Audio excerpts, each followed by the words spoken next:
এই 2 দিন আগেও গাজীপুরে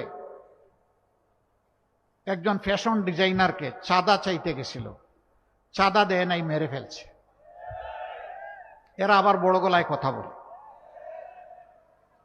এরা যখন একসময় ক্ষমতায় ছিল, ঢাকা বিশ্ববিদ্যালয়ের, আমি হলের নাম নেব না, ওগুলা সব আমাদের কলিজার টুকরা মেয়ে, সেখানে ঢুকে ওরা কি করেছিল আপনারা সবাই জানেন, এখনো কি করে সব জানেন। আর আমার নামে চালায় দিছে, অসুবিধা নাই। আল্লাহ রসুল সাল্লাল্লাহু আলাইহি সাল্লাম বলেছেন, কেউ যদি কারো নামে বানাওয়াট কোনো মিথ্যাচার করে, কোনো অপবাদ দেয়, আল্লাহ তার মাথার উপরে লানত হিসাবে এটাকে ফেরত দেবেন।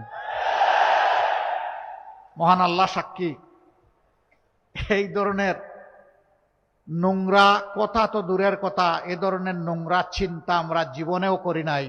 আমাদের মা বাপ এই শিক্ষা আমাদেরকে দেন নাই।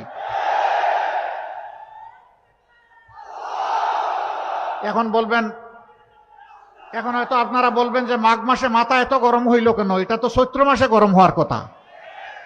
মাঘ মাসে গরম হয়েছে কি কারণে জানেন? জুলাই যোদ্ধাদেরকে যারা তুচ্ছ তাচ্ছিল্য করেছিল, জুলাইকে যারা স্বীকৃতি দেয়নি, সেই তরুণ সমাজ ইতিমধ্যে জাতিকে একটা বার্তা দিয়েছে। ঢাকা বিশ্ববিদ্যালয় থেকে শুরু করে জগন্নাথ বিশ্ববিদ্যালয় পর্যন্ত এই তরুণ ছাত্র সমাজ জানিয়ে দিয়েছে যে তারা চাঁদাবাজ, দুর্নীতিবাজ, মামলাবাজ, স্ট্যান্ড দখলকারী এবং নারীদের ইজ্জত হরণকারী, এদেরকে তারা লাল কার্ড দেখিয়ে দিয়েছে। এরপরে নির্বাচনগুলো ঠেকিয়ে দেওয়া হয়েছে ভয়ে। যেখানেই হচ্ছে সেখানেই দুর্গের পতন। না, জনজুয়ার এইভাবে আটকানো যাবে না।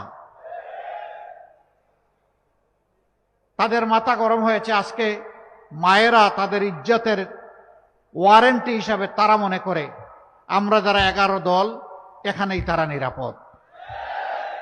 একথা তো আমার নয়, আমার মায়েদের। এখন মায়েরাই কথা বলে কেন? এটা তাদের দোষ। যারে দেখতে নারী তার চলন বাঁকা।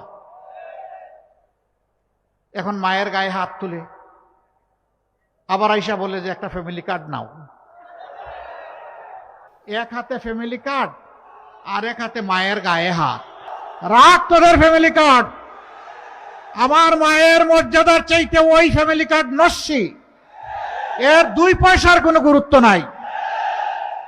আগে আমার মায়ের মর্যাদা, তারপরে তোদের ফ্যামিলি কার্ড। আমরা জাতিকে আলহামদুলিল্লাহ গর্বিত জাতি হিসাবে গড়ে তুলতে চাই।